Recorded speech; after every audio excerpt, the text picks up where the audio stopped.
13 dreadful and slimy Xenomorph Queen variants will showcase the ghastly world of the Alien franchise. More than 4 decades have passed since Ridley Scott graced us with the first Alien film.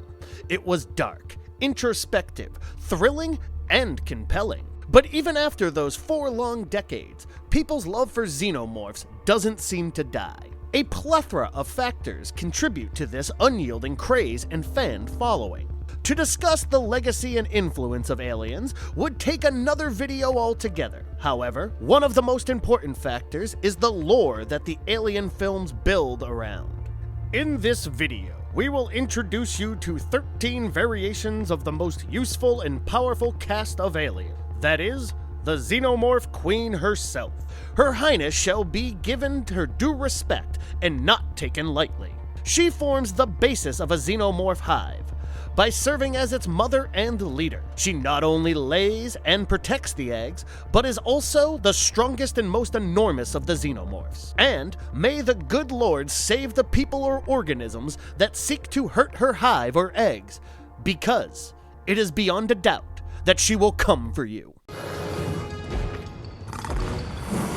There have been various fascinating versions of the Queen, so let's take this thrill ride, shall we?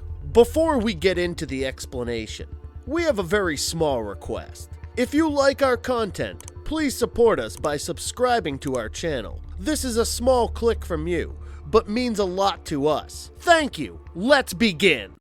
The Queen Mother. Queen Mother is called so for a reason. She's not just bigger than almost all known xenomorphs, but also commands and controls other queens. She resides on Xenomorph Prime, the native planet of the aliens, and is practically the supreme leader. The regular xenomorphs grow up to 3 meters, and Xenomorph Queens may measure up to 10 meters or 32 feet in length. However, in the 1993 book Aliens, The Female War, the Queen Mother was known to be 14 meters in length, and her skull itself was about 2 meters long. With such gigantic proportions, there's hardly a xenomorph that can challenge the Queen Mother's authority. Queen Mothers also take part in laying eggs, but the primary function is to protect the royal jelly. It is a substance that allows the transformation of subordinate xenomorphs, like drones or workers, into a queen. Royal jelly is the only way that a queen or any other xenomorph can become a queen mother. This is why the Queen Mother resides in a chamber with 6 orbs containing the royal jelly. She protects the goo to eliminate the possibility of contenders to her throne. She doesn't have an enhanced head crest like other large xenomorphs, but boasts a spiky spine and tentacle-like appendages from her mouth. These flesh whips may act as sound wave receptors. Her tail comes with sharp blades that can easily slice through humans and other inanimate objects, while the claws are strong enough to desecrate armored vehicles. The most outstanding yet horrifying ability of the Queen Mother is her extraordinary powerful telepathy. She can communicate with tens of thousands of xenomorphs, even if they are on other planets or galaxies. Furthermore, she can induce nightmares in humans. For instance, in the novel The Female War, Billy found herself haunted by nightmares of the Queen Mother calling to her. Naturally, as a result of this, she has the ability to drive people mad. In the novel The Female War, Ellen Ripley captures and takes the Queen Mother to Earth, unleashing Xenomorph Prime in a state of anarchy. A drone was chosen to mold into a new Queen Mother, but a separate faction of xenomorphs called Red Drones intended to have the throne for themselves. This incident gave birth to the Red Queen Mother. In Aliens Genocide, humans sided with the Black Queen Mother, but they had ulterior motives of acquiring the royal jelly. Predalien Queen, Xenomorph/Yautja hybrid. Appearing in the 2003 real-time strategy video game, AVP Extinction, Predalien Queen was introduced on the planet LV-742 as an unnatural and bioengineered abomination. She functions largely as a usual Xenomorph Queen. However, she bears the brownish hue in her skin, just like other Predaliens or Predators. She lacked Predatorian dreadlocks and a secondary pair of arms of a regular Xenomorph Queen, but she did retain the mandibles and typical head crest. For those who are wondering what a Predalien is, it is a creature formed when an alien facehugger implants itself on a predator. The resulting chestburster is a hybrid Xenomorph/Yautja hybrid. However, the Vampiric Queen didn't form naturally, and was the work of Dr. Samuel Kadinsky, who is also known as the reason behind the formation of the yellow Xenomorphs. It is an important note that the Vampiric Queen was created only for the game, and hence she doesn't have any backstory or lore per se. But it is widely believed that the predator host was presumably a bad blood predator. Also, predators loathe all Predaliens as they consider Predaliens to be an abomination to their race. Naturally, the Predator Society sent an elite clan of hunters called the Ancients' Successors to hunt down the queen of all abominations. In the game, this led to a 3-race war between humans, predators, and aliens. The Acheron, LV-426 Queen. This queen was born on Acheron in 2179 and was leading the Hive at Hadley's Hope Colony. She was responsible for the growth of the Xenomorph population on the planet as her drones kept getting humans from the settlement to serve as host for the chestbursters. Ripley and a squad of colonial marines were sent to the planet after communications stopped for days. Initially, the group came into confrontation with the drones, but finally, the Queen and Ripley came face to face. The confrontation revealed a lot about the nature and intelligence of Xenomorph Queens. The drones had taken away a young girl named Newt to the Queen. When Ripley arrived to save Newt, she threatened to destroy all the eggs if Newt and herself were harmed. The Queen obliged and allowed them a free passage. But a chestburster cracked out of one of the eggs, forcing Ripley to burn the nest with her flamethrower and destroy the ovipositor with grenades. This enraged the Queen, and she pursued Ripley and Newt, sneaking onto the Colonial Marines' dropship. Finally, Ripley used a P-5000 power loader to throw the Queen out of the ship and into outer space. These events prove that the Xenomorph Queen has excellent learning and reasoning abilities, because otherwise, how does one explain the use of an elevator? Secondly, she was capable of higher emotional and social skills as she clearly negotiated with Ripley in the nest. The Queen could sense that she was in a stalemate, and the only way was to have Ripley leave.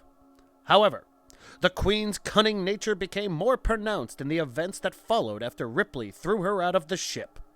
The Queen had managed to bring a royal egg on board. It later spawned into a super facehugger and attached itself to Ripley. Ripley's escape pod crash-landed on Fiorina 161 while she was carrying a Xenomorph Queen embryo.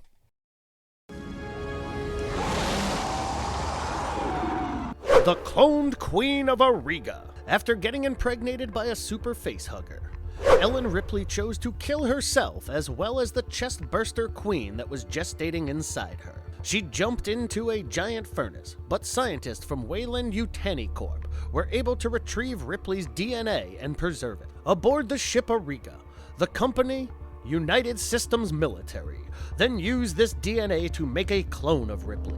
But their ultimate intention was to get their hands on the Queen. However, the cloning process was proving to be heavily unsuccessful, as xenomorph DNA had embedded into Ripley's. The genetic disorders led to the premature deaths of several clones.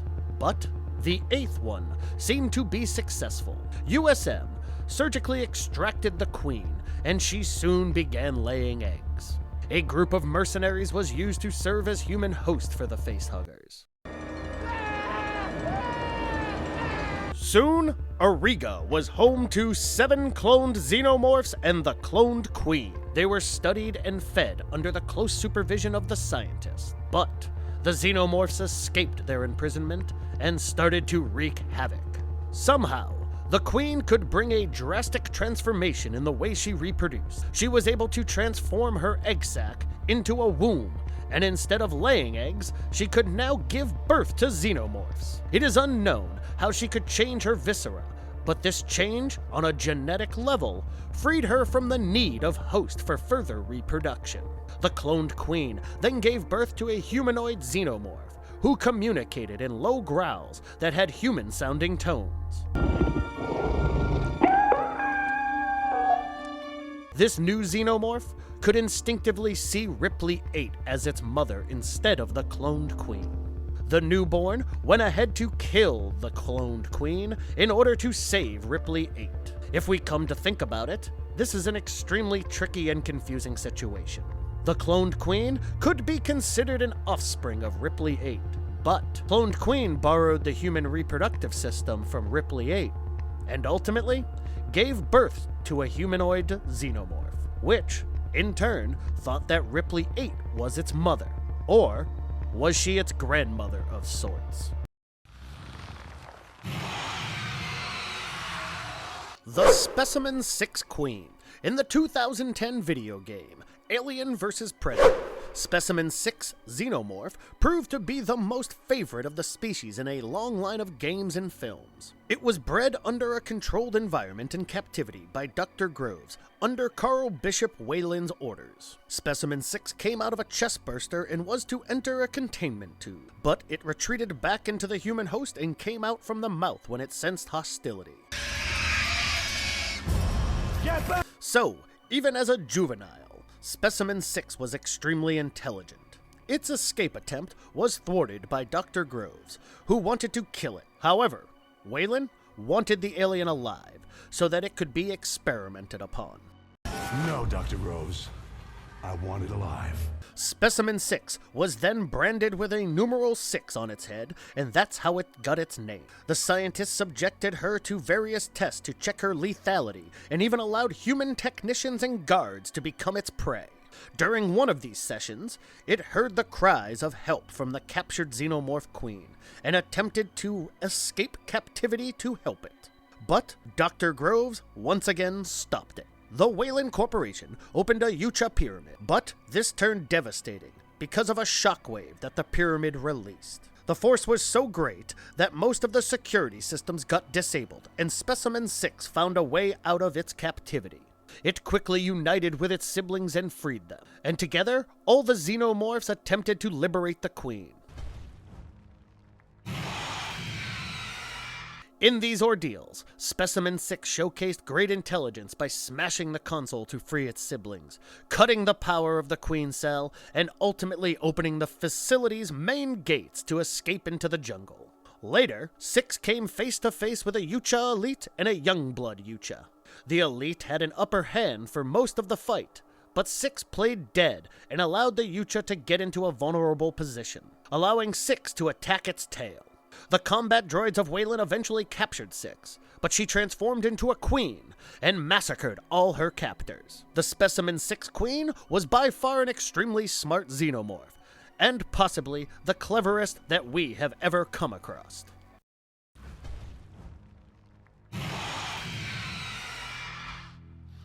The Matriarch. The Matriarch was introduced in the 2010 game Aliens vs. Predators, and served as an ally of Specimen 6, and a fierce boss later on. Many thousands of years ago, she was captured by Yautja hunters, who kept her in captivity in their pyramid. After using her for thousands of years, they abandoned the planet and left her to fend for herself. She grew old and weak, and was finally found and captured by Whalen's men. The scientists used her to give birth to many xenomorphs, including Specimen 6. The Matriarch was grayer than other xenomorphs, and this could be attributed to her old age. Naturally, she couldn't fend for herself, but even in old age, she enjoyed control of her offsprings. Her constant cries of help provoked Specimen 6 to break its captivity and save the Matriarch. Another notable feature of the Matriarch was the several scars on her face and chest. These marks signified the long and battle-weary life she had led. After their escape, the Matriarch quickly set up an ovipositor and started laying eggs. she ordered Specimen 6 and its siblings to get as many hosts as possible. Soon, the Xenomorphs were a strong army of a few thousand. However, the Matriarch was killed by the Marine Rookie, and the neural shockwave was so strong that it paralyzed all Xenomorphs on the planet, including Specimen 6. This is how Specimen 6 was captured, but the Matriarch's legacy lived on as Specimen 6 itself became a queen. It is an established fact that the Matriarch's offsprings were natural Xenomorphs and were not created artificially by humans. She lived a long life and battled not only predators and other Xenomorphs, but also humans, and ultimately died a glorious death.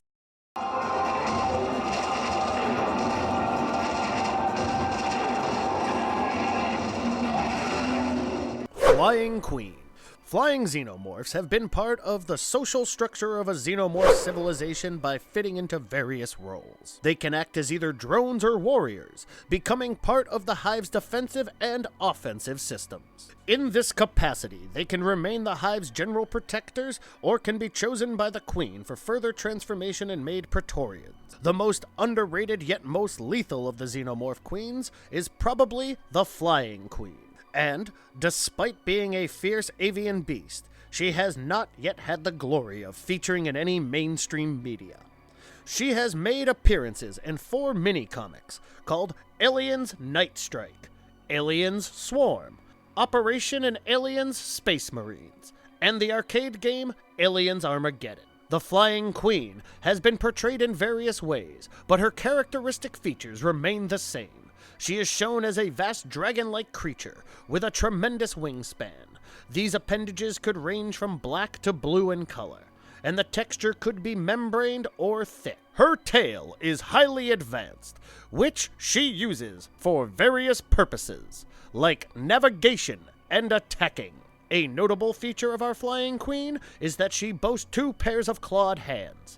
The larger pair is used for attacking her prey, while the smaller is used for lifting objects. Vampiric Queen. The comic Aliens Vampirella revolves around a vampire named Vampirella. Despite her nature as a vampire, Vampirella is a moral and kind person who works alongside humans. She and a few humans investigate a cave because of suspicious activity. They find that the cave houses several xenomorph eggs. The human proximity triggers the eggs, sending facehuggers out of them. A royal chestburster impregnated Vampirella, and the resulting chestburster was a Xenomorph Queen. Everyone else died, but Vampirella survived due to her healing abilities. The Vampire Queen resembles Xenomorphs who gestated from humans, but she possesses a pair of wings. Furthermore, the process of her development into an adult was highly accelerated. In the end, Vampirella and the Vampire Queen engaged in a high-octane battle. However, the Vampire Queen is not the first vampiric xenomorph, as a similar crossover was seen in a short named Buffy the Vampire Slayer. In space, no one can hear you slay.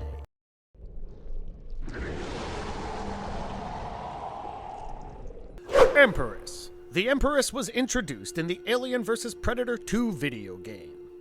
Empress was a unique xenomorph born on planet LV-1201. She was larger than other queens and controlled more than a few hives. She was initially captured by Dr. Eisenberg of the Weyland-Yutani Corporation, but, in the end, managed to extract her revenge by severing his limbs and cocooning him. It is widely believed that queens can grow in proportion to the size of their hives. In other words, the larger the hive, the larger the queen. The Empress seems like a very old queen, who transformed and evolved into a more enormous proportions as her nest grew. In this capacity, she was able to dominate other queens, whilst still remaining under the command of Queen Mother. The Empress is a very rare xenomorph, and is equally dangerous because of her strong exoskeleton that is resilient to armor-piercing rounds. Her crest appears to be double-layered and is more detailed than the crest of other queens. A special kind of Empress is the War Empress. These beasts are formed when a xenomorph is in a state of battle, with the transformation taking place as a result of genetic and evolutionary response. It is important to note that while the Empress might not necessarily grow in size, her exoskeleton can get tougher by about 70%. This ability makes them extremely hard to kill, so beware if you ever come across an Empress. The Antarctic Queen. The Antarctic Queen was a ferocious and deadly Xenomorph Queen who served as the main antagonist of the 2004 film Alien vs. Predator. Several thousand years ago, she was abducted by predators and kept in a pyramid so that she could give birth to offspring whom the predators would use for their rite of passage. 5,000 years later, 3 predators named Scar, Celtic, and Chopper were sent to kill Xenomorphs and get themselves blooded. However, the Queen was awakened by humans and she started laying eggs. The eggs hatched and the facehuggers implanted themselves on the humans. As the 3 predators arrived at the spot, they learned about the newly born Xenomorphs. They were first encountered by the Xenomorph named Grid, who had leadership qualities but lived to serve the Queen. Celtic and Chopper were killed by Grid in a heated battle. However, Scar and a human survivor named Alexa managed to kill several other Xenomorphs. Learning about the deaths of her offspring, the Antarctic Queen gave out cries of help, and Grid arrived to her rescue. Grid learned that the Xenomorph blood had corrosive abilities, and used that knowledge to cut the Antarctic Queen so that her acidic blood would corrode the chains that were keeping her grounded. However, Grid and its siblings were killed by the self-destructive device of Scar. This slaughter of her offspring enraged the Antarctic Queen, and battle ensued between her on one side and Alexa and Scar on the other. Alexa stabbed the Queen in the throat, while Scar pierced her head with his spear. But the old Xenomorph was more resilient than they presumed. In a final move, Alexa and Scar got a hold of one of her chains and fixed it to a water tower, intending to push it down the cliff and freeze the Queen. They succeeded, but the success came at the cost of Scar's death, as the Antarctic Queen mortally wounded him. The Queen functioned more or less than any other Xenomorph Queen, but she was evidently a whole lot bigger than the first Acheron Queen. Moreover, her body was sleeker, slimmer, and more muscular than the others who have graced these films. Queen LV-223. Queen of the Moon LV-223 appeared in the comics Prometheus, Life and Death, and Aliens, Life and Death. She is depicted as a heavily mutated xenomorph, but the cause of her mutation is unknown. Her bizarre look might be the result of gestating inside a native organism of the moon, or she got in contact with chemical A0-15. In Prometheus, Life and Death, colonial marines come across the ship of the engineers and engage in a firefight with the Yautja, who also want to salvage the ancient yet advanced technology. However, as the engineer residing inside the ship reawakens, the humans learn what it is like to be on the bottom of the food chain. In the follow-up, Aliens, Life and Death, the humans take the help of the Xenomorph Queen of LV-223 by convincing her that the ancient god is a threat to herself and her hive. As the engineer was approaching her hive, the Queen erupted from the ground and attacked it. A tense battle began, but the Queen was able to pierce the engineer with her tail. Red Queen Mother. As mentioned earlier in the comics Female War, Ellen Ripley captures and takes the Queen Mother to Earth, leaving Xenomorph Prime in a state of anarchy. These events culminate in alien genocide. After the last Queen Mother is kidnapped on Xenomorph Prime, the Royal Guards start molting a drone to get a new Queen Mother. Seeing this as an opportunity, many Xenomorphs of different factions rebel and form their own Queen Mother. Ultimately, a Red Queen Mother is born, and, with her birth, begins the Xenomorph Civil War. Humans sided with the black Xenomorphs in this battle, their reason being simple. They wanted to steal the royal jelly, while the two factions fought each other to dust. In the end, the Red Queen Mother is killed, and the black Xenomorphs resume the molting of another Queen Mother. The creators of the literature said that the red color was only given to illustrate in the comics. In reality, the two factions would smell different or have some similar intangible differences. The red xenomorph is not a single alien, but a different race of xenomorphs, who were introduced in Alien Genocide. Interestingly, this is one of the most relatable yet dark comics from Dark Horse Comics, sheerly because it contains elements like genocide, civil wars, and racism. These themes were once again touched on in a series called Aliens: DNA War.